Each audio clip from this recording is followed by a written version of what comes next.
What is up? I'm Jared Welch. He's Aaron Halterman. It's Thursday, August 11th, and this is Blakers Off. What's up, man? Reminds me of Top Gun, the new intro a little bit, right? Oh, I know. I like it. He always changes up the music. I feel like I think I finally got one that's consistent. But no, definitely. I guess I told him I first heard it. It definitely had like an '80s. There's an '80s vibe to it, so I dig it. Yeah, I think it's Top Gun. It really was like I'd only heard that one once or twice, maybe. I don't know. Yeah, he does. He does new things. Magic Mike had a new thing. People were kind of pissed about it, though. Yeah, it was too short. They said apparently. Yeah. So, no, I think I said Stranger Things. It reminded me of Stranger Things a little bit. A bit, yes. Yeah, absolutely. Yeah, I can see that. Should we? Hang on. Let's listen to it.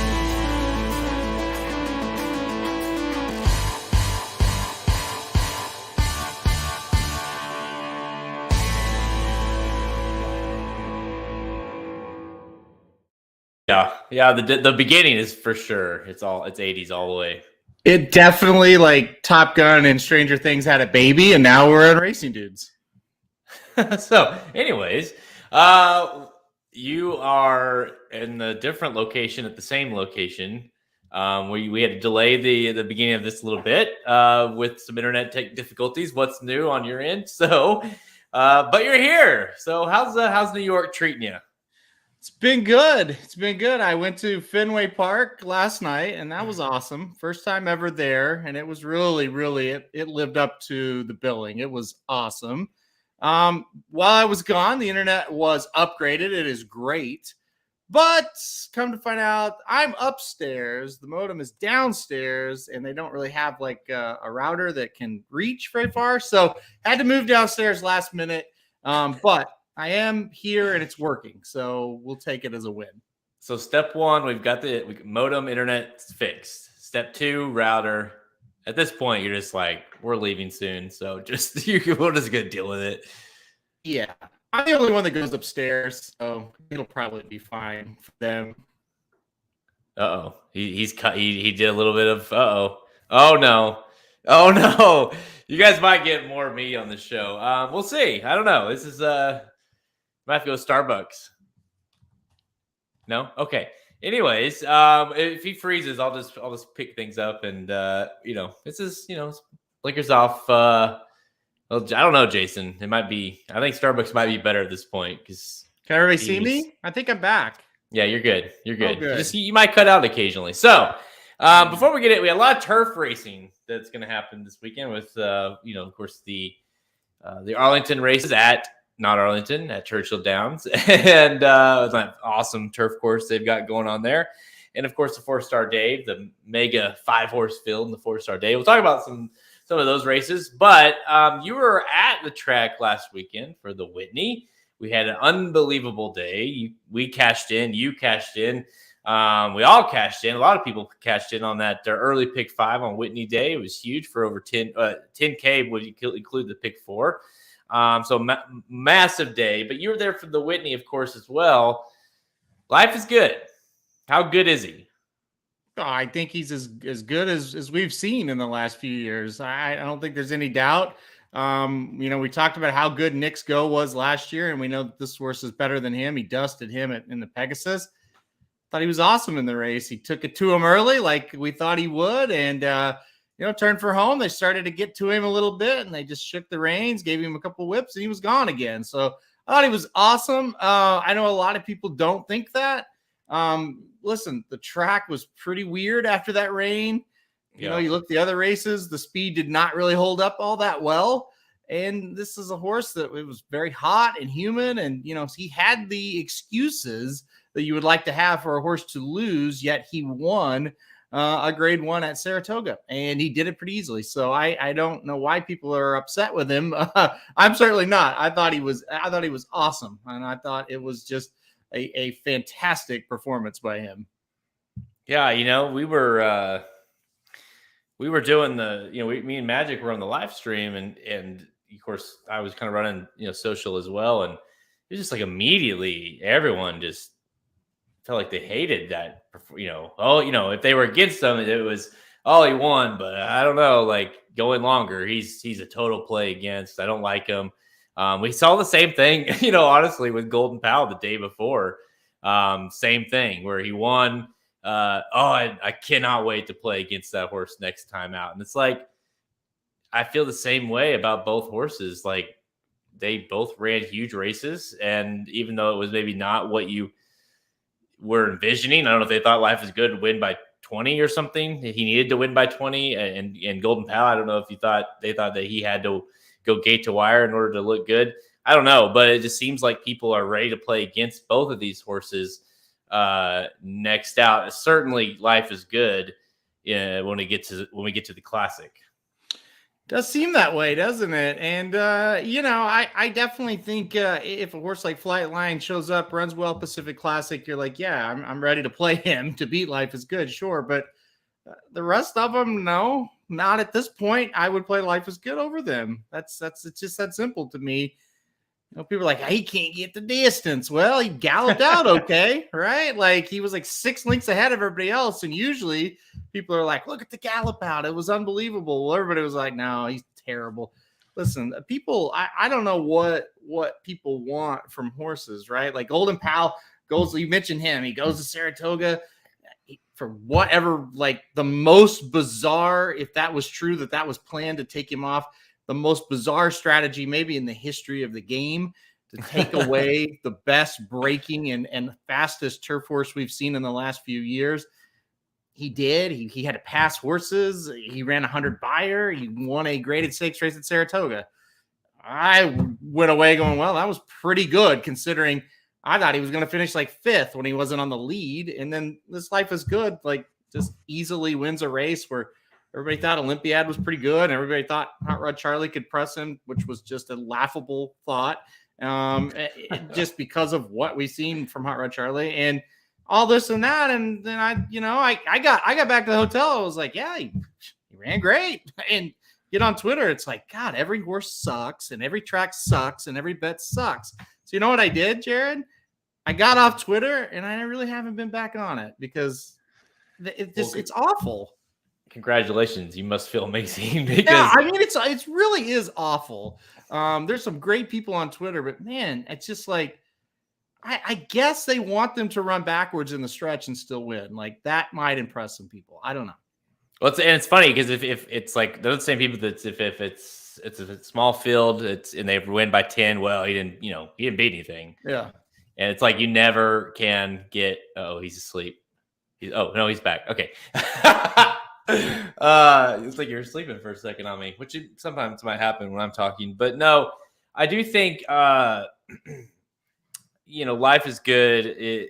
He certainly, Happy Saver and Hot Rod, they are what they are. I don't think there's a lot to be said about, there are people bitching about, whether with Happy Saver going or with Irad going over onto Happy Saver. Velasquez was like, we never were cut off.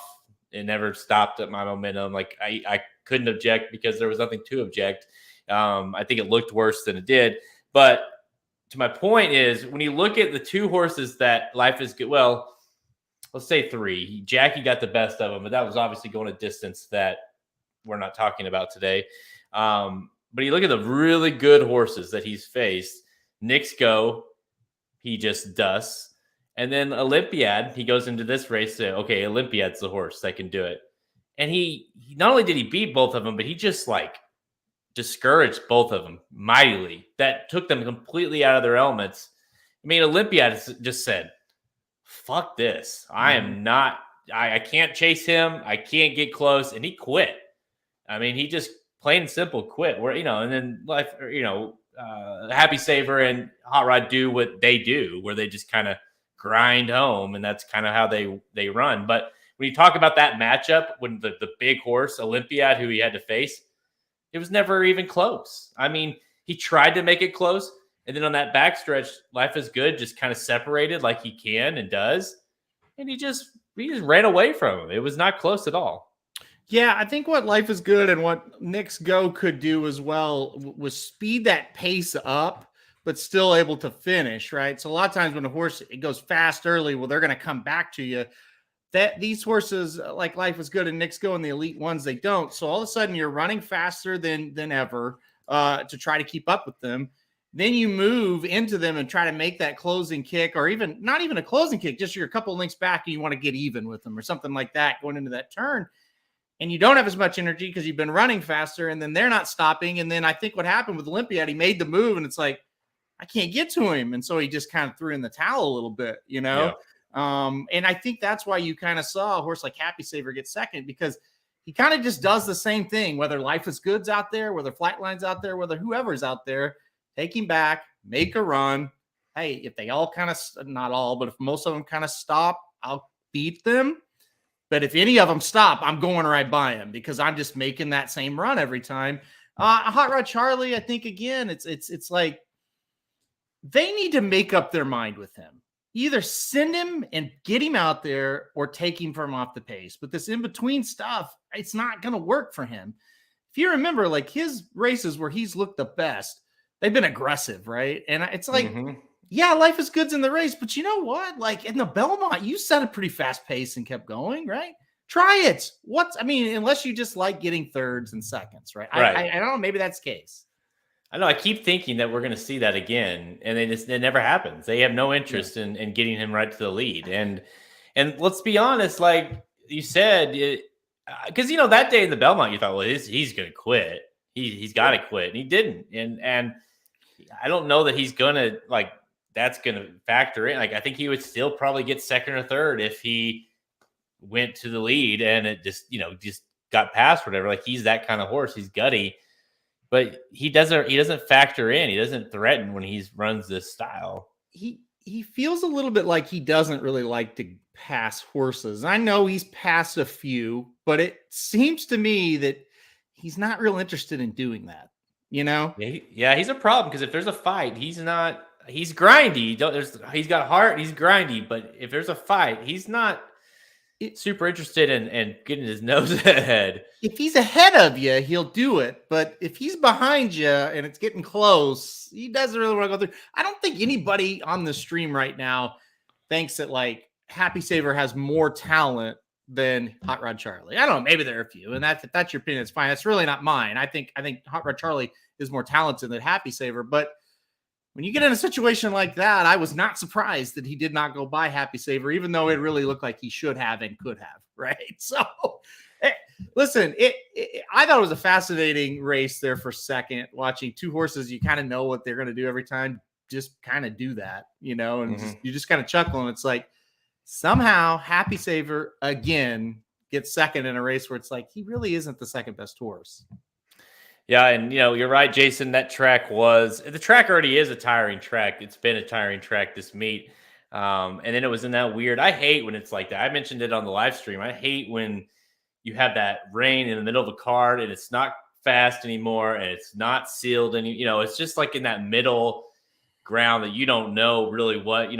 St. Tappet ran right, but was the first dirt race after that, and clearly he hated the track. Of course, he still outclassed him, but he hated the track. Yeah. And they said that, reportedly anyways, that Life is Good maybe had some muscle issues, like maybe he was getting like wearing down on that track a little bit after the race, and so you could argue that too.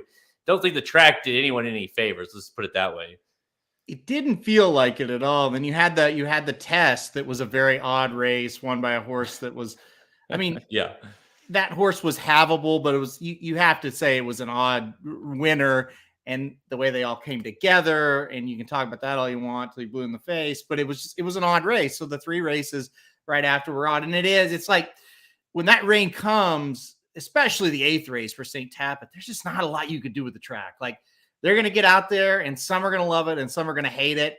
And it just so happened in that race, one of the horses that hate it still won. And you said it best. He was just way better. But everybody was like, oh, what a green horse. I don't really think he's green. I just think he was hating life out there on the track, but still said, oh, hell, I'll go beat these horses, I think there were a lot of horses that just hated the track after that rain. And I mean, maybe that's with Olympiad. I'm willing to give Olympiad, and I'm not throwing the towel in on him. But some horses just didn't really handle it. And yeah, Life is Good was very hot as well, which again, a lot of the horses were hot. It felt like I don't know, like the freaking jungle out there or something, like the rainforest. It was, I'm telling you, after the rain was over, it was humid. Holy hell, was it humid.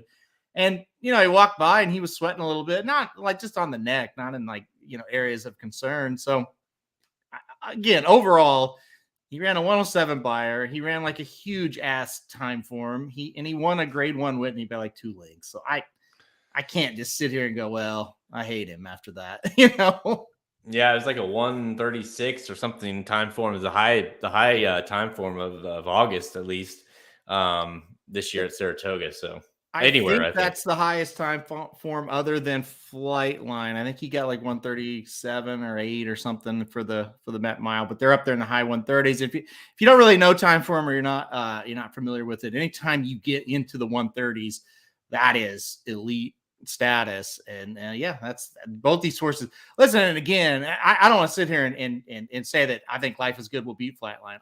I'm not sure that that's the case. I think Flightline is on that other level, but listen, these two are very close, I think. Well, we'll find out, right? I mean, hopefully. I think that, obviously it might, although I don't think either one of us hope this happens, but it might make things easier if he doesn't like to go the mile and a quarter that is Flightline in the Pacific Classic, and then you say, okay, well, I don't have to worry about making that decision because they're not going to both be in the race. But yeah, and certainly it makes more matter if he goes out there and looks really good, and he is a classic horse like they're thinking he is. Makes it's tough, right? Because you got two horses who are very good at doing front end, being very fast, and how I personally think Flightline's the faster of the two, and what does Life is Good do? We saw Life is Good. Can he track? Can he, is he as good tracking? I don't know. I mean, especially going 2 turns. So it definitely adds a little bit of a wrinkle depending on how we see. I have a flight. I noticed you did too. Did you kept Flightline number 1 in your classic rankings, right? Yeah, in the classic rankings, I do for sure. And to your comment about both of them are fast, I don't think you're wrong. I think Flightline might be.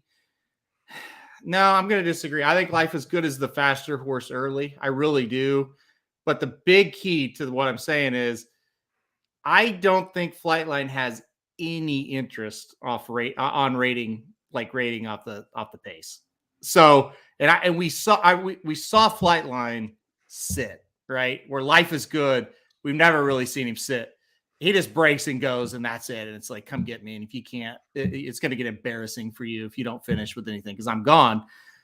This Flightline horse, I think he's got the mind to sit and let him kind of tire himself out. Life is Good, and go get him. And I think that might be the difference between the two. Because when the Met Mile, when that happened, and he got cut off and he had to take him back, while that wasn't the plan, it really showed another dynamic, right? Yeah. So, well, you got to think if that would have happened to Life is Good, he just would have said, "Fuck, I'm getting to the lead no matter what." Exactly. He would have taken off, and he probably would have been good enough to beat him, but it would have got sketchy because he just would have put his head down and went forward. This guy out sprinted Jackie's Warrior to the lead in a 7 furlong race. Like, that's how fast he is. Yeah. Yeah. So I think with Flightline, it's just he's naturally so much faster than everybody else that he's fallen on the lead until somebody said, "I'm taking it to you." And then Flightline was like, "Okay, I'll just take back and let you be dumb." And that's fine. So I think he can do that to Life is Good. Yeah, it'd be amazing to see Life is Good get to the lead and Flightline just sitting right off of him. And you get to see that. I mean, because we know one thing, Life is Good is not quitting. He's going to keep going. And we'll see. I mean, yeah. So hopefully we get that matchup in the Classic, of course. But yeah, the things. I don't know about you. Today I ranked the top 5 Distaff horses, and that division seems very top heavy as well right now. Whereas I think the Classic is, but also at the same time, I feel like we're this next 2 months we are because we are less than 3 months out. These next 2 months, 1/2 races, depending on who we're talking about, is going to help make those decisions for us in terms of who we're going to go with. Can Flightline go 2 turns? Can Latruska bounce back, in a race? So there's a lot of decisions to be made here as we end the summer, which is hard to believe. We're already almost mid-August. So yeah, lots of decisions to be made as we get closer to the it's hard to, dude, we're 1 prep away, basically. I mean, a lot of these horses are about to make their last preps for these Breeders' Cup races. Yep. Oh yeah, no doubt about it. And yeah, the Distaff division's no different. I think the older fillies and mares have been sketchy, let's say. Clairiere has been fantastic. Don't let me take anything away from her at all. Clear number 1 in that division, like you said, as far as the older ones. And then Nest is a clear number 1 for the 3-year-olds. And I don't think that's really close. So yeah, it's odd, but I'm with you. It's like some 4-year-old like Latruska, we know can kick Clairiere's ass, right? But not the Latruska we saw last time. She couldn't beat you. So right. Literally, right? She's that's kind of what I alluded to which, by the way, spoiler alert, should be out on our YouTube page here soon. But yeah, I kind of alluded to that, where it's like with Latruska, you don't really know what you're going to get each time. She might just cruise, or she might get 10th. She's a hard one to trust. I feel like Nest and Clairiere you can trust right now, but even Secret Oath you can't really trust. You can't really trust Malathot to get the job done. You can't trust Latruska. You know what I mean? Like, it's hard to trust some of these horses right now. Whereas I feel like Nest, and frankly Clairiere right now, more than anyone, you can really trust. Yeah, exactly right. And I just feel like with the older ones, at least there's a few that may have some potential. Where with Nest, it's like, where does the challenge come from in your 3-year-old filly division? Like, I like Secret Oath as a horse, but I have no confidence that she can turn the tables on Nest at this point. Who else is in the division, right? So I just kind of feel like she's going to roll into the Breeders' Cup with a ton of steam. Because let's face it, next weekend in the Alabama, come on, like going 1.25 miles, you think, who is going to challenge this for? This is right. This is what the horse really wants to do. She should be better at 1.25 miles than 1 1/8. So she might be like 8-5 come Breeders' Cup Distaff if she does what we think she's going to do. Yeah, what's amazing, that was my top 6. I put 6 in there total, and like we're going to see 5 of them match up. Basically, you're going to see Clairiere and Malathot and Latruska, hopefully in the Personal Ensign, and then of course you're going to see the rematch, whatever, how many times but Nest and Secret Oath. So Dave wants to know, this far into the careers, what comps would you have for these stars? So let's say, I think you and I both agree Flightline reminds us a little bit of Pharaoh. We've both alluded to that. Obviously, accomplishment wise, at this point, Pharaoh had won the Triple Crown, of course. Won the Haskell. He was unbelievable. But from a mindset standpoint, you can see some comparisons on how they run. And I think you kind of alluded to that as well, with just how smart he is in these. So what we saw in the Met Mile, particularly. Yeah, Flightline was the arrogant American Pharaoh type. Not as durable and not running as many times or as in many big races, but from a talent and kind of a running style. If you remember, Arrogant and Pharaoh both, they could take it to you early if they fell onto the lead and they were dangerous. They could also sit off and be dangerous as well. So, like I said, that kind of comes from your mind if they know really exactly what they're doing. Life is good. I was talking to Paul about this a little bit. He is a little like Nick's Go, where it's like, I'm just going to the front. I don't have any other style, any other way to do it, but I do it so in such an elite manner that it doesn't really matter, because you can't do anything about it without killing yourself out of the race, right? So he is like that in a way. He's different from Nick's Go in the fact that Nick's Go's to me was like a really in control horse. He knew what he was doing. He's like, the kid that studies the tape and knows the weaknesses, where Life is Good shows up and he has the same kind of style, but He hasn't watched the game film. He doesn't care about the game film. He doesn't care who he's playing. He's just like, let me go kill anything in my path. I'm going to do whatever I want. This jockey on my back, I don't give a shit about this guy. I don't care who it is. Just hope he hangs on. Right? Yeah. Like, that's what he reminds me of. Like, he really kind of just does whatever the hell he wants. And so, yeah, I mean, he's like, he's kind of like a Liam's Map a little bit, I think, too. Not that Liam's Map had that kind of attitude, but just run as fast as you can, and you got to come get me, and good luck, You know,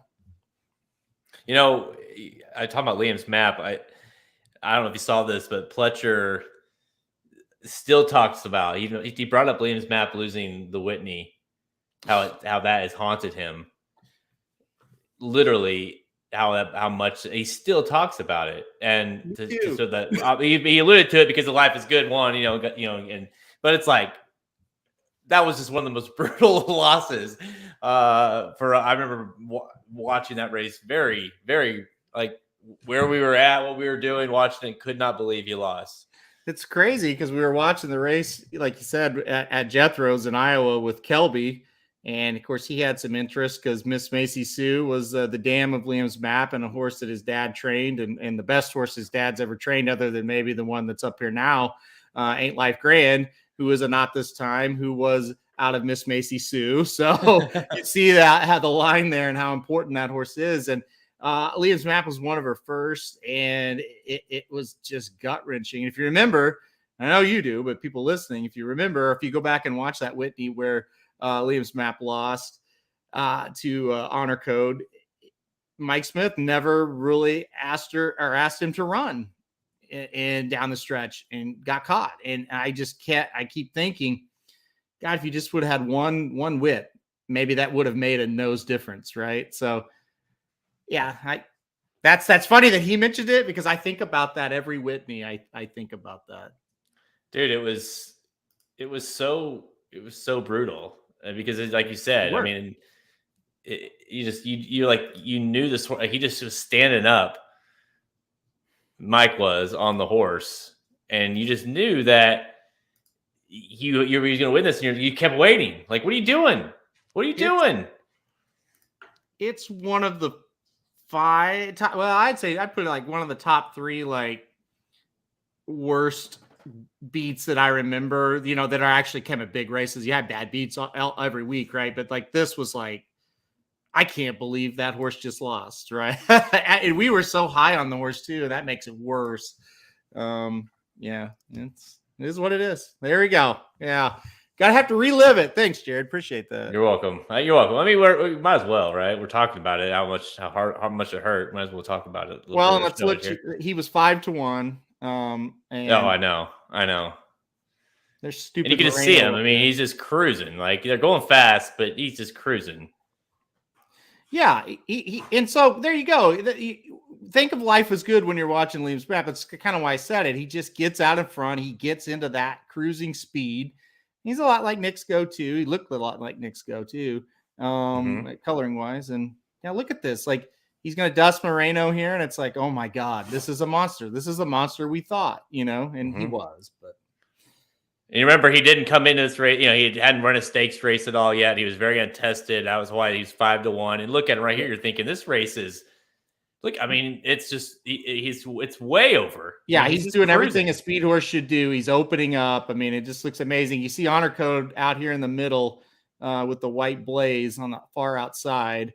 He's going to go inside of here now. I still don't know how he lost. I don't either. Like, right here, it's like he's got to look at Mike Smith, just hand ride. I'm just going to hand ride him to the finish because we're way ahead. Oh, wait. Too late. You got nailed. And with every step, we were like, please ask him, like, are you going to shake him up, or are you just going to sit there? And yeah. And then the horse goes on to, by the way, with the new jockey, and just dust him in the Woodward. Yeah. Going a mile an 8. Like it's like, okay, no, that's what we were hoping you would do. So anyways. Yeah. You saw Tonalist get up for third. That was a great Whitney with Liam's Map and Tonalist and Honor Code. we didn't dislike. We love Tonalist, obviously, and we certainly didn't dislike Honor Code, but we were so high on Liam's map, and that was just, what are you gonna do? Because that was one of those things. Like I said, the horse was untested going into this. You had all the steam, but we knew how much they liked the horse. You just based off the connections. Now you're finally getting, you're getting that 5-1, and this horse is cruising at the top of the stretch. You're thinking, just separate and do something. And the whole time you're screaming, ride him. And he got beat by a great horse. That's of course, the horse went on to win the Breeders' Cup Dirt Mile by just missed the break that day. Yeah. Had to come from out of it. Just this horse was an absolute freak. I mean, this horse only ran 3 stakes races in his career, but my goodness, was he talented. Yeah, he was awesome. And you're right. The day of the Breeders' Cup, it was incredible because he missed the break, and we had everything like going through him. We singled him, anything you want to think about, we had. I think we played him to win. I mean, we had everything, and he missed the break. And I think we were standing next to Aaron West, who I saw last weekend, by the way. And we're standing next to him, and he's like, basically, oh my God, like he's not gonna win. He was throwing his head up and everything, and then he came home and just crushed that field. So yeah, it was. Anyways, that was a Keeneland. We're back at Keeneland this year, so let's get into some racing talk for this weekend. Today's show, we're gonna preview and get picks for Saturday's $1 million Arlington Million at Churchill Downs, not Arlington. And the $500,000 Fourstardave at Saratoga. Then we're giving some rapid fire selections for the remaining stakes action this weekend at Churchill Downs, Del Mar, and Saratoga. Let's go. Hey, you got light. It's getting dark in there. It's a jungle in here. I've got dogs whining, cats meowing, darkness. No internet. Well, your internet's good now. You're standing on top of the modem, so you're good. This next week, when you get the blinkers off, when I'm at home, I'll have a smile. I'm going to look like the Joker. I'm going to have such a smile on my face. It's going to be different. Honestly, because Halterman, I knew you went to Fenway, but I, for some reason, thought he was leaving, like he was going to be home today for this week's pod. And I was like, hey, are you on your way home? And he's like, yeah. And I was like, awesome. So I just assumed, I don't know what I was thinking. I mean, that'd been a long ass drive to leave right after the game, but my mind was just thinking you would be here. And so when you jumped on, and of course you were the other background, I was like, oh shit, here we go. And then here came the internet issues to follow. So I can't wait till you're home. Obviously we have to go to the Travers. After that, I'm not traveling for a while. Don't ask me to go anywhere after that. I'm staying at the house. Breeders' Cup. That's it. Okay, yeah, I'll go to that. I'm going to the Travers and the Breeders' Cup, and that's it. The rest of the year, forget it. Yeah. That's fine. I'm going too, so. Jason, we had dial-up until this was upgraded, so. Yeah. Everyone's starting to wonder, why your Heather's mom's house, the phone line has always been busy. Because Halter's been on the internet all the time working. Like, why can't get a hold of you? Family members are like, just come over here. It's fine. You go over there and it's like, okay, yeah, like it will open a web browser. Yeah, sure. Get to your email and your Facebook. But to stream a video you got to have a little more than what you guys have, Yeah. Shotty, you definitely want to listen to the pod version of this episode. I was already thinking, I'm totally playing the little dial-up noises in the background while we have this talk. So, anyways, make this another reason to watch, to listen, I should say, to the Blinkers Off pod version on whatever you listen to your podcast on. All right, what do you say? Let's do some Arlington, the Arlington Million, and the Fourstardave. Somehow the Arlington Million has more, which I guess is not surprising, has more horses than the other one. Yeah, we gotta talk about that during these races too. I'm planning on it. I'm done being nice.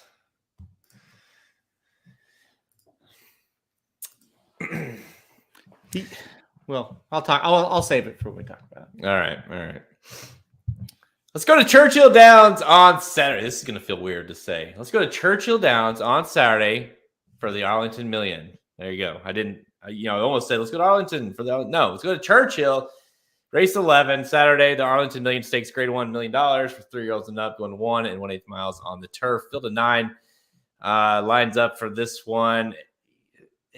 To me, I'll just be honest, we've seen better Arlington Millions.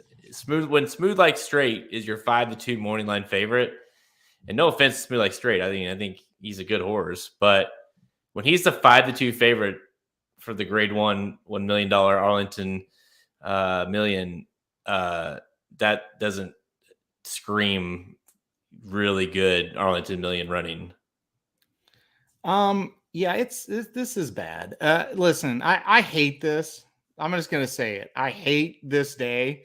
Yes, we'll cover it. Yes, I'll have rockets. I will have rockets up for it, but I hate this day. I hate it because this is not like the Arlington Million used to be so much fun. It's like you're in the middle of like this Del Mar, Saratoga, and you're focusing. It's like, oh, cool. Now we got a day at Arlington, and like it's supported by really good people. And the Arlington course is really a great race, like a turf course, and blah blah blah.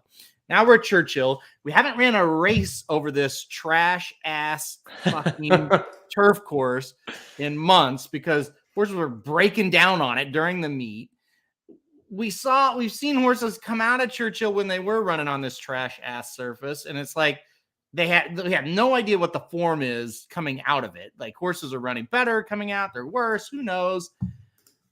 How are you supposed to even know how this is going to play? I have no idea. They're going to run like 2 lanes because they're still worried about it. It's a mess. I'll go set piece on top. How about that? There's my rant, and that's my pick. Yeah, I mean, that's the thing. Like, can we get to race 11 on the card? Are they will they shut it down before?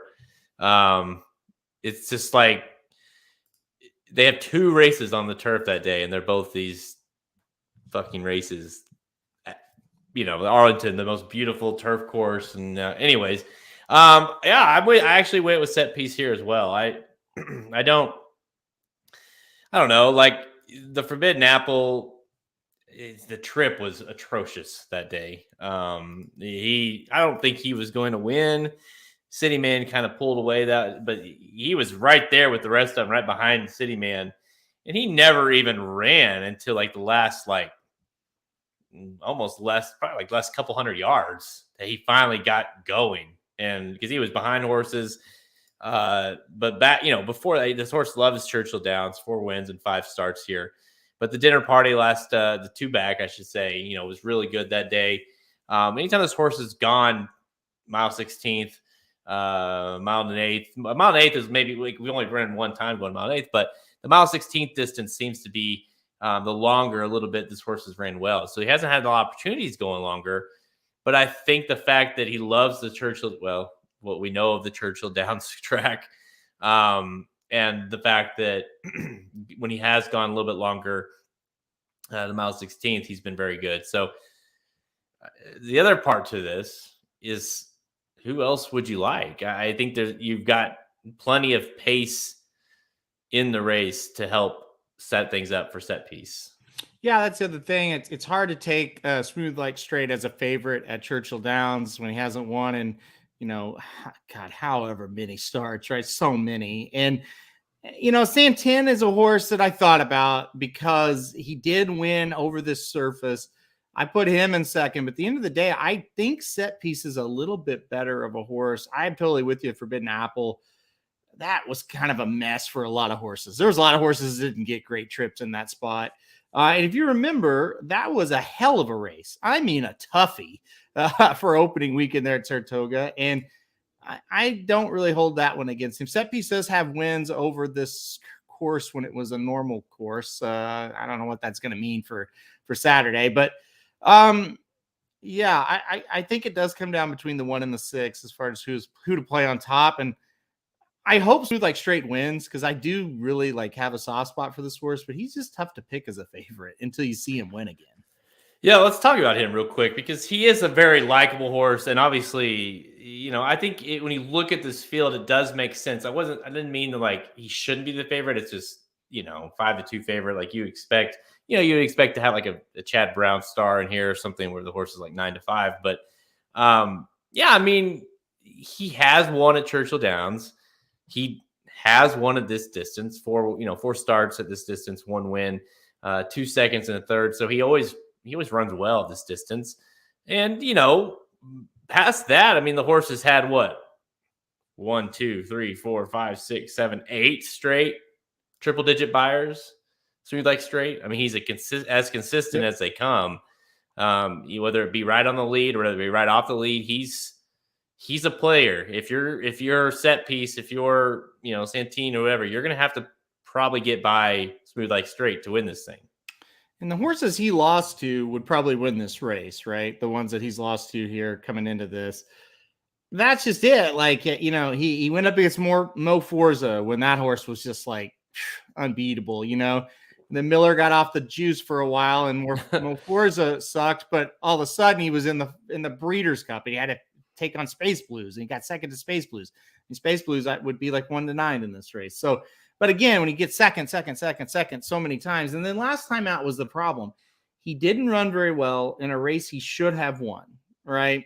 And against a horse that he's beaten a lot in the past. So, and he wasn't really close. Like the other losses, like, he lost by half in this. It's like that race, he lost by multiple lengths. So it's like, is he slowing down or is he kind of discouraged, getting tired, whatever you want to say? So that's the problem. The other horse, like Field Pass is one. I feel like it's a weird day. He's kind of a weird horse that shows up in these races. Maybe I'm going to put Field Pass on the ticket. I just think when he's at his best, he has a shot here. And if that course is kind of messed up, I don't think he'll care. He's ran like literally everywhere.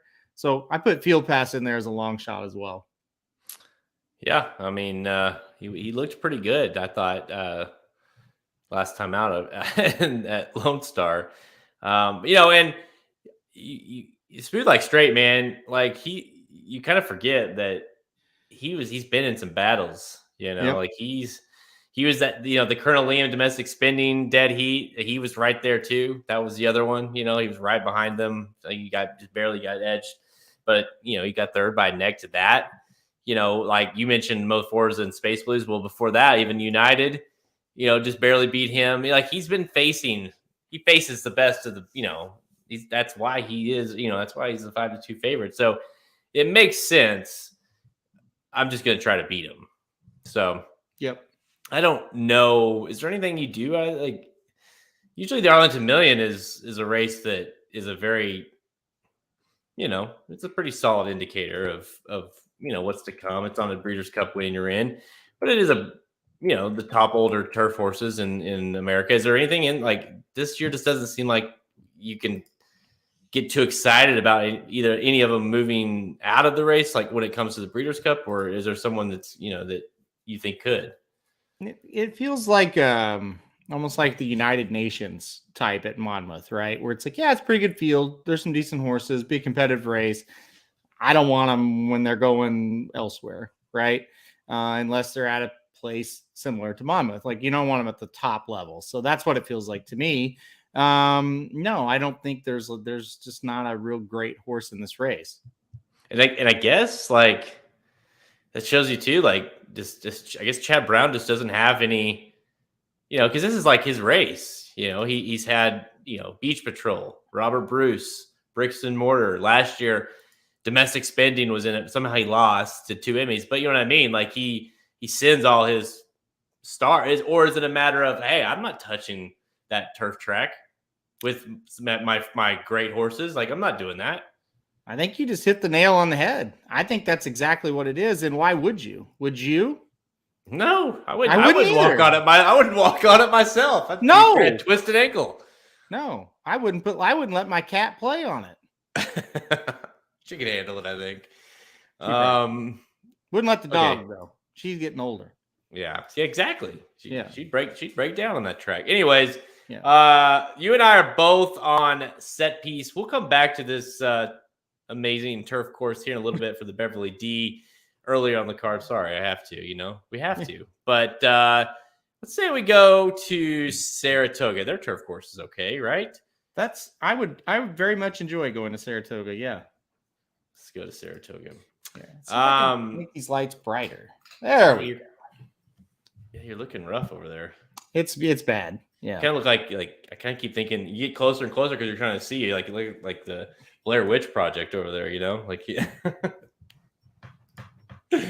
All right, let's go to Saratoga on Saturday for race 10, the Fourstardave handicap. It's a grade 1 worth $500,000. It's a handicap for 3-year-olds and up, going 1 mile on the turf. It is a Breeders' Cup winning you're in for the FanDuel mile. And Halterman, it's right on cue, right, with what we're used to at Saratoga this meet. A 5-horse field and multiple Chad Browns in the race. And as I said on my preview video that you can find on our YouTube page right now, you're basically deciding, which we've done a lot this meet in small stakes races on turf especially, which Chad Brown am I going with? And which Chad Brown are you going with? The filly, Regal Glory at 6-5, or Mason that Flavian Pratt teams up with Chad Brown to ride at 2-1?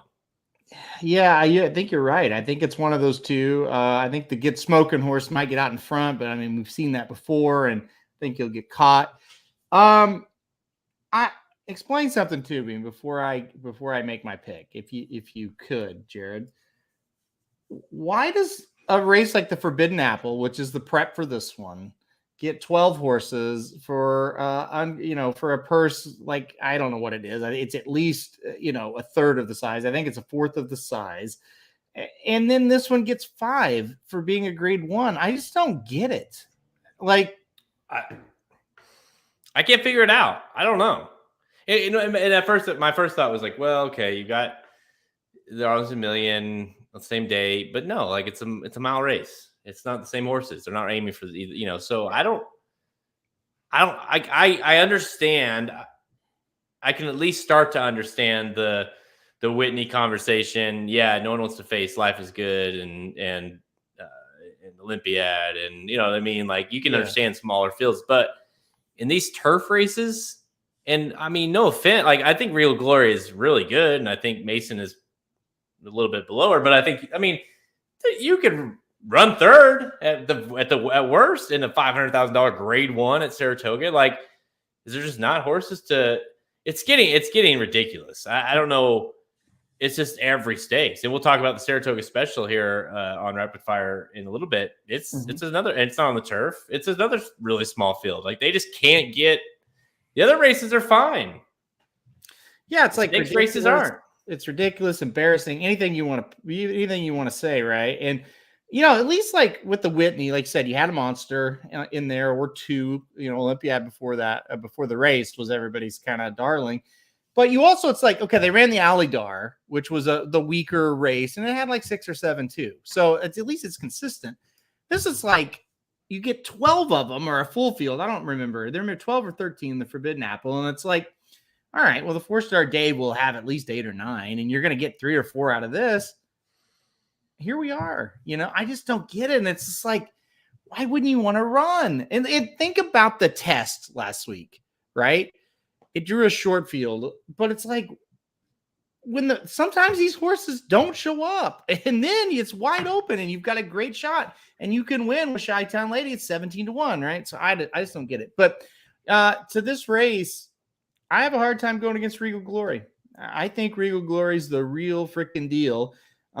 Mason, I don't think he's elite. I think it would take a really, really good horse, male or female, to beat Regal Glory. I don't think there's one in here. So I'm going to go with the filly, Regal Glory, on top.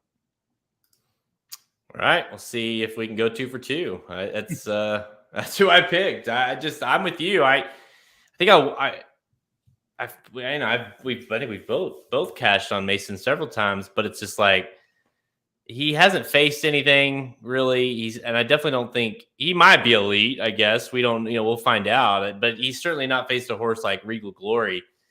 I just she's won 4 in a row. 3 of them were grade 1s. The other one was a grade 3, but it was the Pegasus World Cup filly mare turf. Mm-hmm. She and none of them close.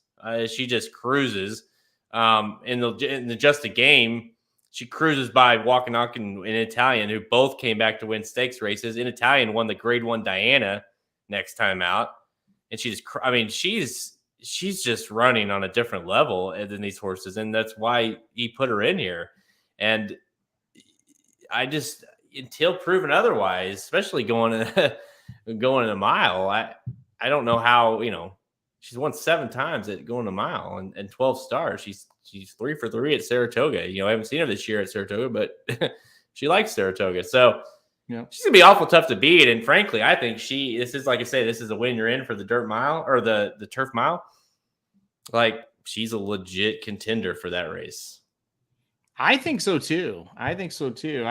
Especially like if we're gonna just run away from her like here, maybe we're gonna get surprised. Maybe we're gonna go, oh, that's why nobody entered. She's just dominant, but it's just weird. Like I don't get it, but I do think she's awfully darn good. And Mason's a horse, he ran really well at Keeneland and lost in a race he should have won, right?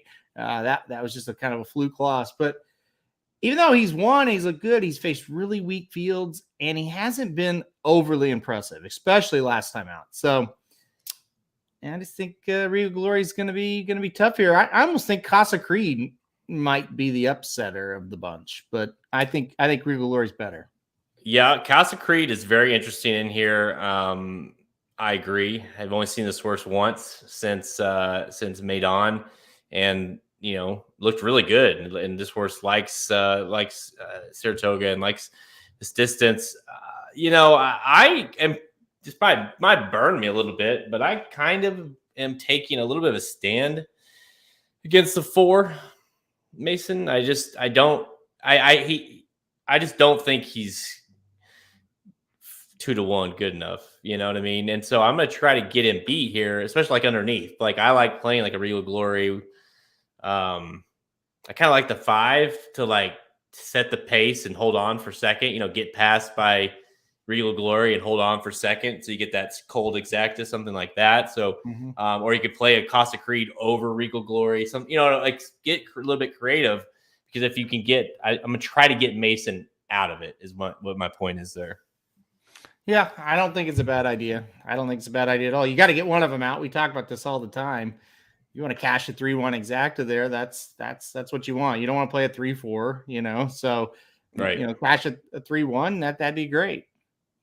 So, obviously, what was it? When was wasn't last year? No, it was last year. 2 years, or she won it twice. Scott Stormy won the Fourstardave, but it was last year as well. I forget that. But yeah, she won it back in 2019. She won it again in 2021. So yeah, we get look to see a filly win this thing again. And, like we talked about the Arlington Million, but I kind of alluded to it a second ago. Like, it kind of feels like whether it be her or whether it be Mason, even if Mason does prove me wrong and is the goods, like this, in terms of the mile, that, this is a race is very key, even though it's a small field. Yeah, no, absolutely. I mean, you're right. If one of these horses wins and they're impressive, they're going to be around. It feels like a European race again this year. So it's always hard to talk about Breeders' Cup when it comes to the turf races like this. But I mean, we're trying to figure out who's the best. And if Regal Glory wins, I think she's easily crown her as the best one, right? If she can go out and dust them again like she's been doing, then yeah, it's going to be hard to play against her at all moving forward, because she might just be that good. So Fourstardave might be a small field, but Halter and I both are on number 3, the filly, to get it done. Regal Glory. Put this comment up. Man, you should have come say hi. I was in rare form Saturday. That would have been fun. It's like spotting a wild animal, You don't want to disturb it. Just kind of take a picture from the distance, maybe. I did. Like, there were definitely a few people that were like, should we go up to him? Like, you could tell they're like, hey, are you him? Like, yeah. He's like, cool. And they're like, they approach very softly. It's all right. It's all right. I'm wild, but it's fine. Once we hit the pick 5, it was over for you. You had no chance. Yeah, that's true. I was pretty calm, and then that pick 5, like that's kind of changes the dynamic of your day for sure. So.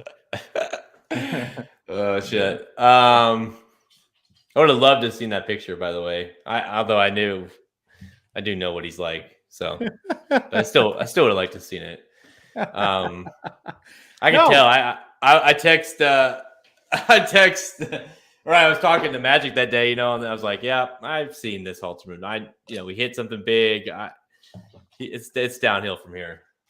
Well, you put a lot of pressure on yourself on those bigger days, and when you hit it and you hit it early, it's like, okay, now we can have a lot of fun. It just kind of oozes out. You're like, oh, okay, we did it. Yeah, that's it. Yeah. Do you have jello shots? I want to tell you this story. Okay, so Vinny's wife brought jello shots, right? Oh, okay. And by the end of the day they had melted, so she gave me another one, and I opened it and I had a white shirt on, I poured it all over. Blue, bright blue, just a streak all over it. Oh shit. I'm walking around Saratoga and I'm like, oh, this is bad. Jason was with me. I said, this is bad. Like, this is embarrassing. Like, even I was embarrassed, right? And she sees us and she's like, oh, don't worry about it. She went and got something from the bar. I don't know what it was. Like, Jason, you might remember. I don't remember. And she started like dabbing my shirt. I'm like, what are you doing? You're nuts. Gone. It completely took the stain. I don't know what it was. Wow. We were like, you're a magician. Vinny's wife did that? Yeah. Yeah. Oh, look at that. Tonic. Tonic. That's what it was? Huh. Halterman just knows the gin. So. Yeah. That's wild. Anyway, yeah, she was. And I was like, Brittany, like, come on, like, you're not going to do anything to this. And I looked down and I was like, okay, yeah, you did. There you go.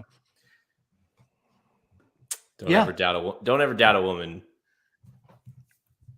I'm not ever again. I'm surprised. Even it was bad if at that stage of the game you were still embarrassed by it. It was all over me. It was bad. It looked like a little kid. Because I've seen this guy walk around the track like Freddy Krueger or something. Edward Scissorhands walking around with cups, just like a child, banging them around, clinking around. He didn't give a shit. So if you know that if he's embarrassed, it must have been bad. I wish you would have taken a picture of that, Jason. I would have loved to have seen that too. It literally looked like if a little kid had a sippy cup of Kool-Aid and he did this, and the lid fell off of it and just poured all over. I was like, this is embarrassing, because it was during the Whitney, I think. So we still had a couple of races. Like, I got to get out of here. Like, this is bad. Like, can't be walking around like this, Wow. There you go. Tonic. Day, man. Tonic for the save. Yeah, it was a day. It sounds like it. Man. I mean, do you remember Life is Good winning? Oh, yeah. Wasn't that bad. Okay. Let's do some rapid fire. We got 4 races to talk about here, and one Saratoga, the Beverly D at Churchill, and we'll go out to the West Coast at Del Mar for a few. I'm trying to move myself where I might not look so terrible. Uh-oh.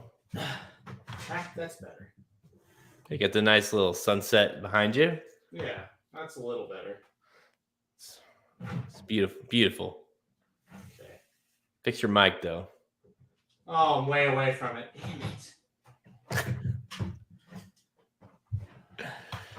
Oh, boy.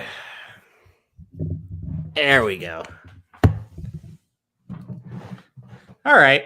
Well, I'm going to miss these days. I'm going to miss these days for sure. Yeah, I know. This is the last one. So, yeah, Arkansas Derby. That's going to be fun. Who's going to win that race, Shotty? Who do you think? Give me your horse. We're going to get ready to talk about the Arkansas Derby winner right now. Let's go. I'll say we might, actually. So, horse that might be in it. Yeah, I don't never know. It doesn't look any better. Huh. Yeah. Hey, well, you know what? The show's almost over, so at this point, yeah, just live with it. Yeah. All right, time for Rapid Fire presented by BetPTC. Bet with the racing dudes at BetPTC and get a $200 new member bonus. Use promo code DUDES at BetPTC.com to get your promo now. All right, let's go. Let's stay at Saratoga. Let's go to race 4 on the card on Saturday. This is the Grade 2 Saratoga Special, $200K for 2-year-olds going Going 6.5 furlongs, Halterman, a field of 5 shows up for this one. 4-5 on Gulfport, the Asmussen Rosario combo. But you've got this Damon's Mound horse at 7-5 with Level and Saez aboard, Gabriel Saez, I should say. Gulfport is obviously should be the favorite, but that too looks, really fast. So thoughts? Yeah, I think it's going to be a really good race between those two. I think it could go either way. I really thought Gulfport would be like a stone cold single and not have to think about it much because I knew he was coming to this race after that nice race last time out at Churchill. I still think Gulfport's going to be a little bit better. I think it'll be a challenge though.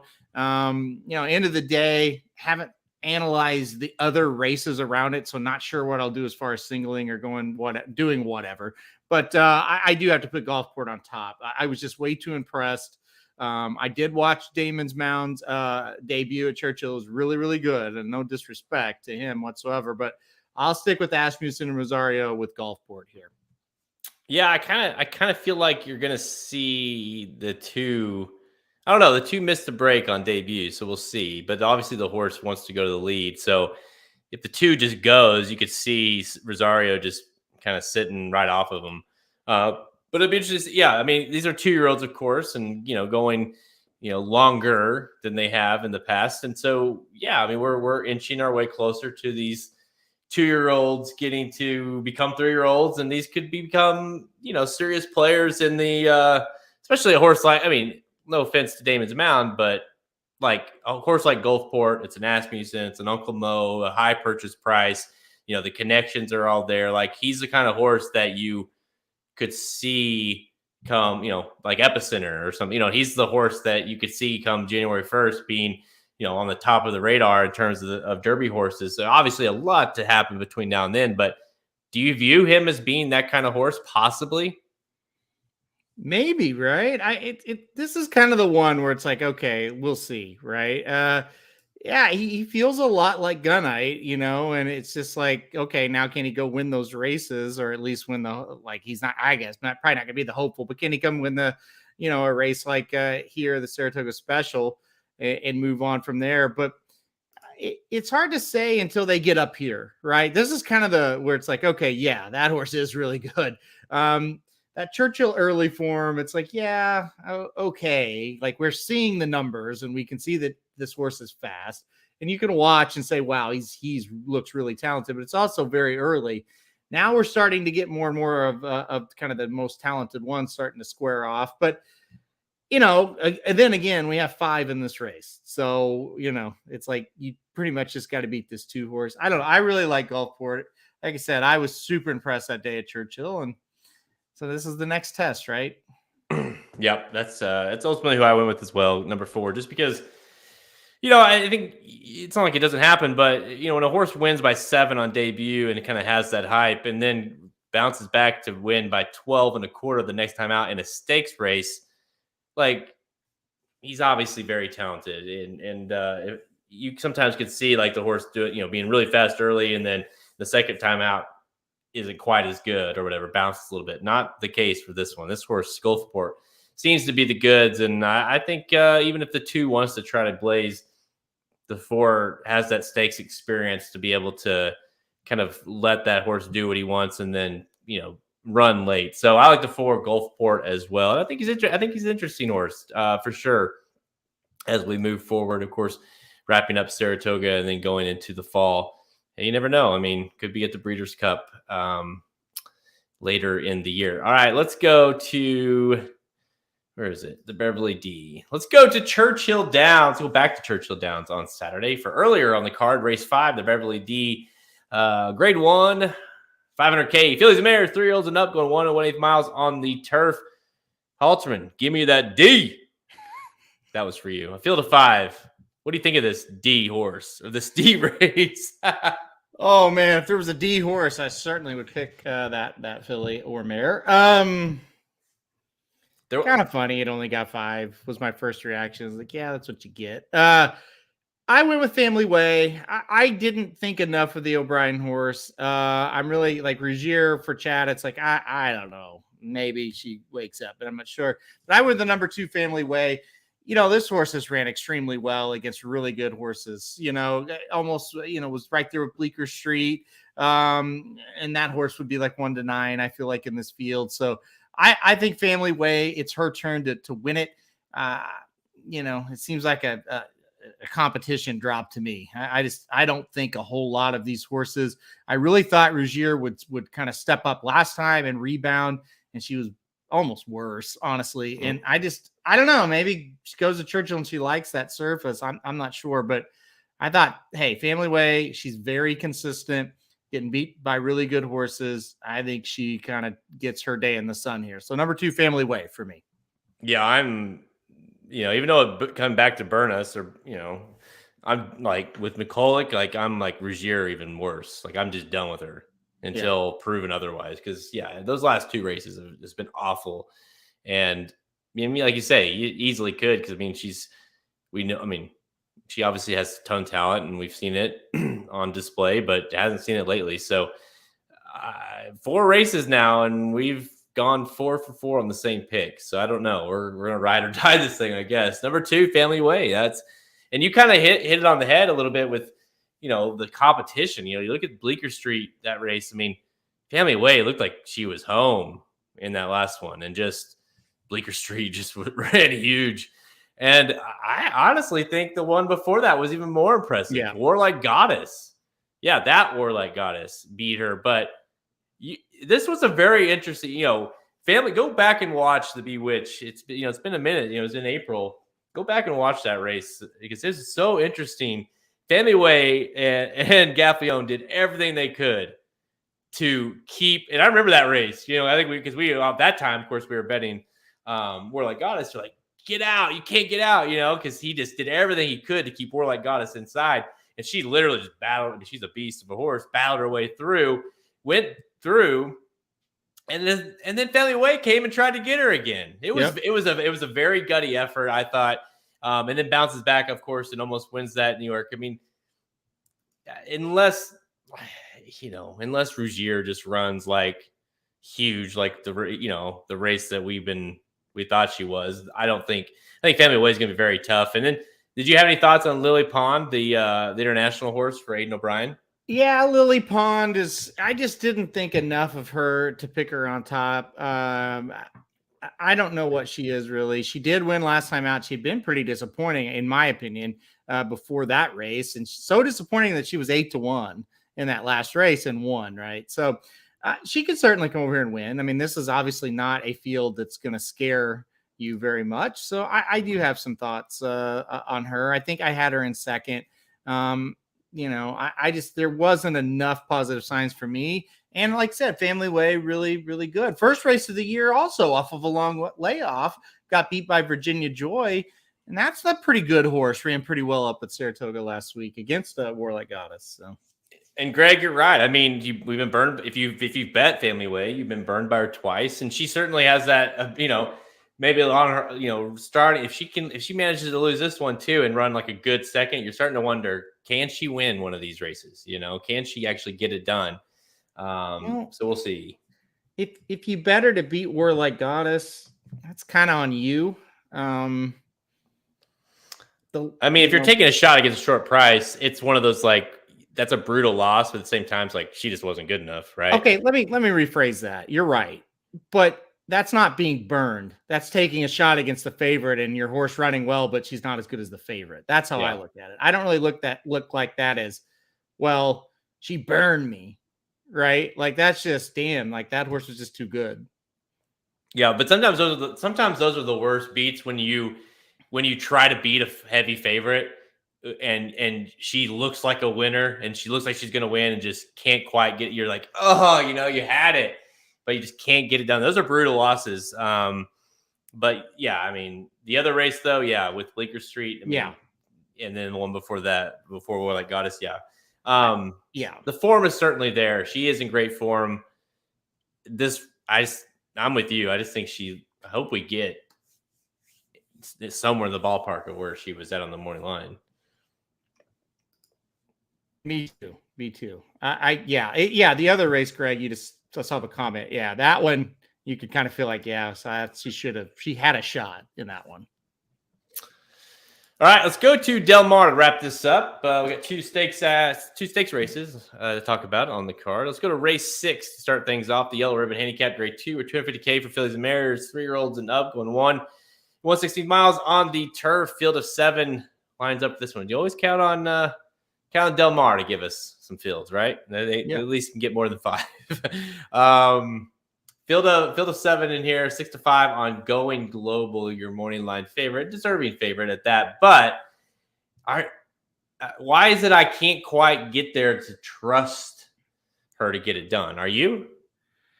Yeah, I didn't get fancy. I picked going global. I think there's a couple of reasons why you couldn't quite get there. She lost as a 4-5 favorite last time out. I think that's glaringly number 1.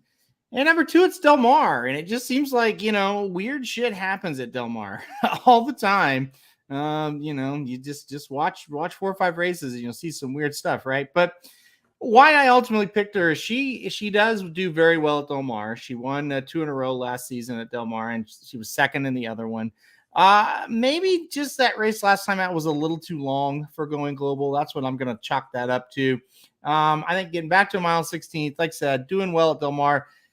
I don't see a ton of just fantastic horses in here to pick. There are a couple that are interesting. Park Avenue, I found a little bit interesting coming from Lone Star, back into California, may have a shot. She's done good on the turf, but end of the day, I just thought Going Global is just going to be a little bit better. So I went going global. Yeah, this was one of those cases for me personally, where do I think Going Global the most likely winner of the race? Yes, I do think so. I mean, she's got a lot of class. She's a grade 1 winner. She's capable of running big races. She's 2 wins and 3 starts at Del Mar. The other one was a second. So she runs well here. So yes, is she the most likely winner? Probably so, but she's going to be bet hard. She's a 6-5 morning line favorite.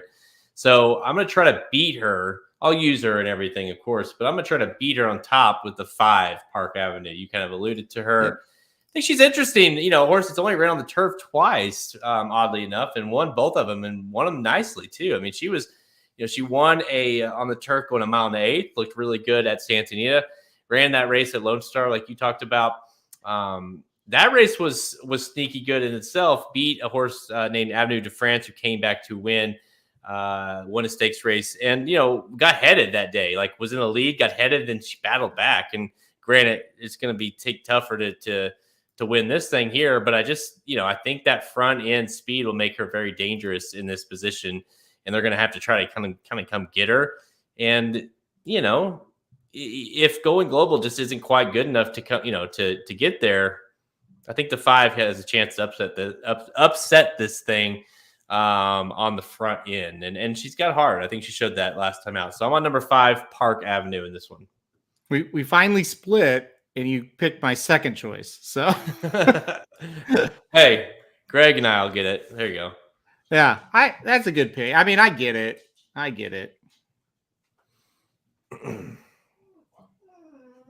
He likes Avenue de France to upset. I heard that.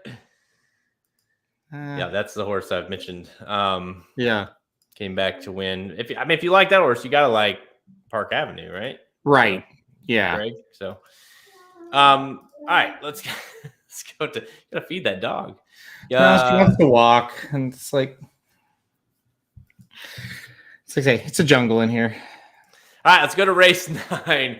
Later on the card, the Sorrento Stakes, grade 2, worth $200K for fillies, 2-year-olds, going 6 furlongs.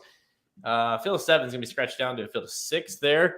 Another more 2-year-old racing halter. This time for the filly side. The boys will run on Sunday as well. But 8-5 on Procrastination for McCarthy. 9-5 on Absolutely Zero for Doug O'Neill. Doug O'Neill's got 3 in the race. Which one did you go with? Or are you going to go try to get upset here? Yeah, it's the second choice on the board, but it's really not an upsetter. Number 6, Absolutely Zero for me. I just like, they debuted this horse in Santa Anita, ran well, right back in the stakes, ran very well again and won. So perfect 2 for 2. And it's a Calbred, and they never messed with Calbreds from the start, right? Like they went right into open company from the very start. I thought that was a good sign. They know what they've got in the source. I mean, again, it's a Calbred, sure, but it's a Nyquist horse out of a Square Eddie mare. I mean, pretty good breeding no matter where you're from. So I'm going to go with one of the Doug O'Neill runners, the number 6, Absolutely Zero. Absolutely no chance. No, I'm just kidding. I didn't pick. Hey, we oddly enough, hey, we get to Del Mar. We talk about how tough Del Mar's been, and we split. Yep. We go separate directions. I went with the favorite. Talking about Not This Time earlier. I went with the one, Procrastination, which I think is a very good name for a Not This Time sire. Anyways, I love that. But I think just plain and simple. I'm not gonna get sneaky. This horse, I think, is just faster than everyone else in the field. And you look at this horse debut going 5 furlongs, put up a 74 buyer for a 2-year-old debut is really impressive. Went 22-45, finished in 56-4. I mean, I get that it's different tracks. That's low sal, but for instance, Absolute Zero runs that 5 furlongs at 59 flat on the last. I mean, I just think the one is just faster, plain and simple. So I'm going to try to take that. There's a lot of speed in the race, though. So if I'm wrong and she's not fast enough, this thing could set up for even if it's a 6, it kind of sits off of it just a tad there. So I definitely like those two.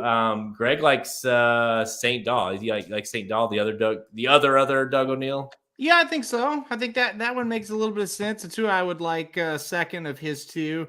I think it does make sense to try to play this horse. It's interesting though. Vasquez jumps aboard, and Fry was on the debut. So now what? Fry's on a different horse. I didn't know what that meant, so I was a little bit worried about that. But Ramon's a good jockey. I mean, we've known Ramon for a long time.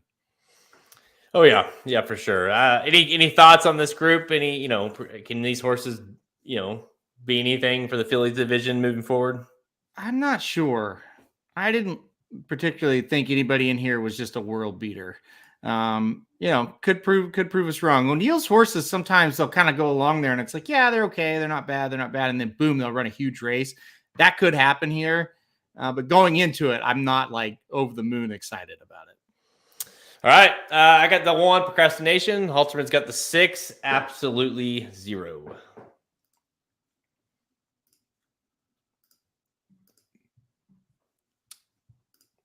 All right. What's for dinner over there? You got the mom. Is she feeding you?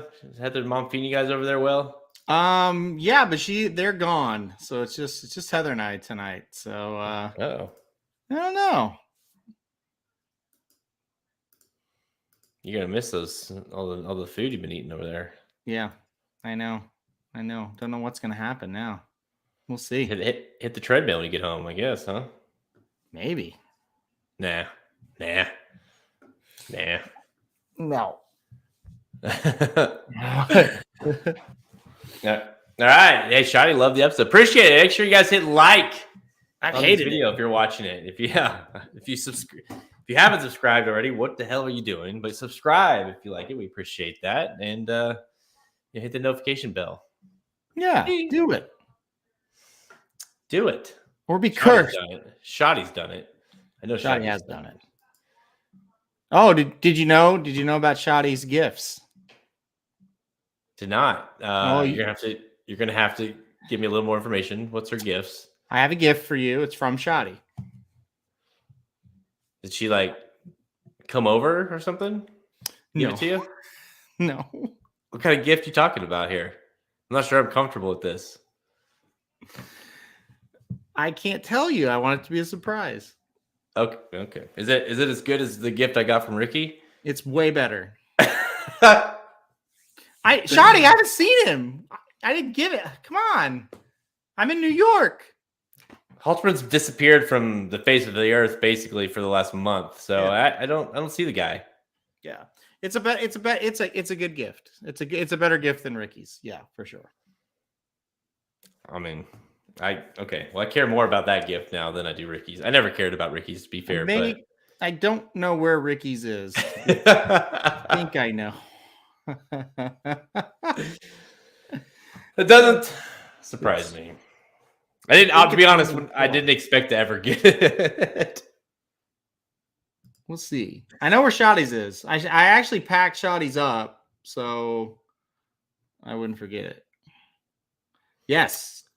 No, I didn't open Jared's. I just opened mine. Oh my gosh, you wrote a letter too, and yeah, I guarantee you that he resealed that thing. He read it. I didn't read it. Jesse, email us. We used to have merch up. Now it's all in my basement. We just like fuck it. Just email us. contact@racingdudes.com. Let me know your sizes and stuff. And we got some hats and shirts. And I don't know if I have any polos left. But we'll hit you up. Yeah. Wax sealed. Wow, Shotty. Now I'm nervous. There was like a promise ring on it, yours too. No, that was. Oh wow. Well, won't be the first time I got one of those in the mail. So.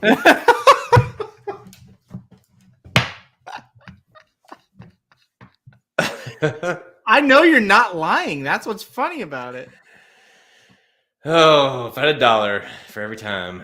No, I'm just kidding. All right, that's all the time we have. Check us out on racingdudes.com for our free picks and our premium selections on our products page. Click the Get Racing Dudes Premium button at the menu at racingdudes.com to learn more. Remember, Racing Dudes Premium subscribers can now compete against us in the Racing Dudes Tournament Challenge. It continues tomorrow, only through horsetourneys.com. That's right, tomorrow on Friday, August 12th, you can compete against us, all the dudes, and try to win some cash. Cash prizes, $150 in horsetourneys.com site credit, all up for grabs. It's only available if you are a Racing Dude subscriber. So you got to get to the website. If you're already a subscriber, just go to your dashboard. It's right there. If you're not, again, what are you doing? And just subscribe to any of our premium products and you get invited for free. And just got to sign up to play. So hopefully, I think I finished third last time, Shotty. I was a total speed and fade. That's what I was. I won like the first 4 races or something like that. Literally, I think I got a little like one place after that, and that's it. So speed and fade. That's what I did. Hopefully, I can finish one of these things off eventually.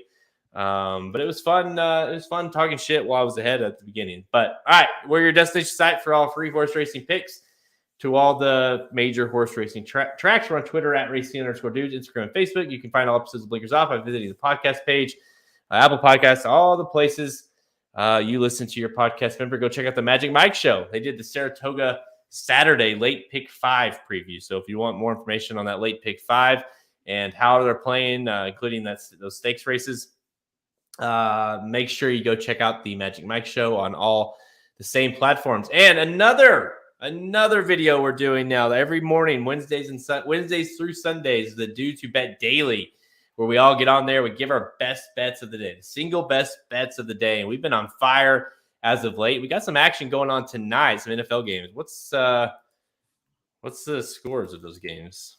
Somehow we're betting on preseason football. I'm mad. Mine lost today. So, oh boy, halftime. The Giants are up. Hey, there you go. Samich cashed that bet. It's a push. It was -3. Damn it. Yeah, the Giants -3. They're up 10-7, so you got to push. I had the Ravens winning the game. They're down 10-7. That's great. So, not going well, but maybe it's the preseason, right? We'll see. Cares? Yeah, who cares? I know. That's what I told him. I was like, dude, I don't want to. I hate the preseason, but here I am betting the because I saw the NFL's on. I can't help myself. The Ravens. Did you know the Ravens are going for their 20th straight preseason win? Really? 21st. I'm sorry. They have 20 straight preseason wins dating back to 2015. You're kidding. Nope. I did not know that. This is why this is that, and they are 18-2 against the spread in that streak.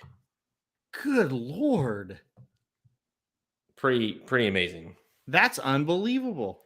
So the Titans look to ruin things for the old Ravens, who apparently dominate the preseason. I don't know. Well, I guess Lamar doesn't play. Yeah, you can't screw up the game. No. You said you got Lamar, like the C- version of Lamar Huntley in there. He's bad. I haven't looked at these. Let's look at this. Huntley, who scored? He's good. Mike Davis. I kind of liked no, Bateman didn't even have a catch. I kind of liked that Rashad Bateman this year in Baltimore, now with, Hollywood's gone. Yeah, I mean, I don't know what they're going to look like, but I think somebody's going to have to pick up the slack. Yeah. They threw to him a lot. Yeah, they did. He looked his way a lot, and Bateman had some hype last year. Of course, it didn't pan out, but yeah, we'll see. He's kind of like the guy, right? By default. Yes. All right. Yeah. Thanks, Jotty. Can't wait to get my gift, even though it'll be like probably weeks before I get it. So no. We'll see about that. All right. Final thoughts, Alterman. Are you going to the track anymore, or are you done? I'm done. I won't be back to the track until we're there for Travers. This weekend, we're gonna pack everything up. We're gonna leave. So yeah, that's it. All right. Until next time, yeah, we will be live. I imagine some of us will be live tomorrow at some point. Let's see what real quick while we have some people on here. I'll be able to do that tomorrow. I'll be live. Okay. Have you looked at what the sequence is yet? I just found out about it today.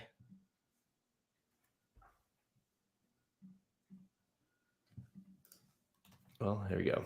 It starts at 3:55 Eastern, Saratoga 6. So 6 at Saratoga will kick things off the tournament tomorrow. So 6 at Saratoga, 3:55 Eastern, will run through 6:13. So it's unlike last week or 2 weeks ago when we had the Del Mar ending the thing and we had to wait after. I mean, I was like in bed by the time the thing ended. So this time it'll be from 3:55 Eastern to 6:13 Eastern. We'll be live somewhere in there to cover that, probably the end of that sequence there, Saratoga 8th and the 10th maybe as well. So cool. Stay tuned for that. And let's see. How dangerous do you guys think the Colts will be? I think Matt Ryan's interesting. He's got a line for the first time in his life. I think they're going to be decent. And, Jonathan Taylor's a beast. So, that I think they got a good offense. Best offense Matt Ryan's ever had. I think they're a playoff team 1,000%. Towards the end of the year, they were getting really good. And so if they can build on that momentum and have a better quarterback, and the quarterback kind of does a Matt Stafford kind of, they kind of remind me of each other. I think Stafford's a little bit more talented, but just getting out of that every year, we kind of just are sucky mentality. And it's like, oh, I got new life with new guys. Yeah, I think they're going to be pretty good.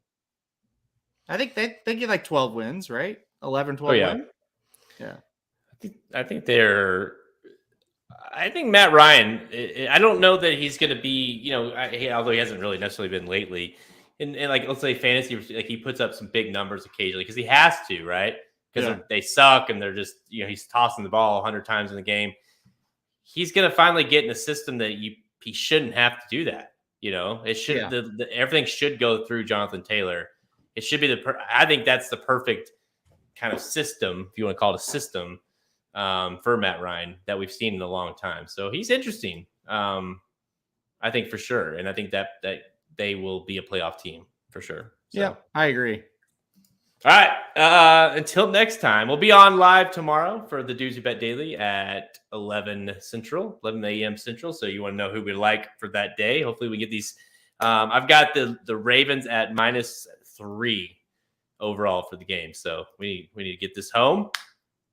We'll see. I'm 7-1, so I need to get this thing home. So anyways, until next time, we'll see you guys tomorrow. Make sure you hit up the tournament with us. Try to beat us in the Dudes Tournament Challenge. I'm Jared Welch. He's Aaron Haltzman.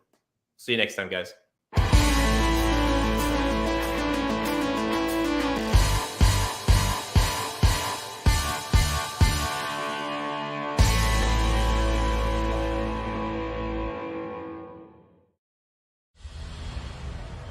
If you do not agree with this, you're cursed.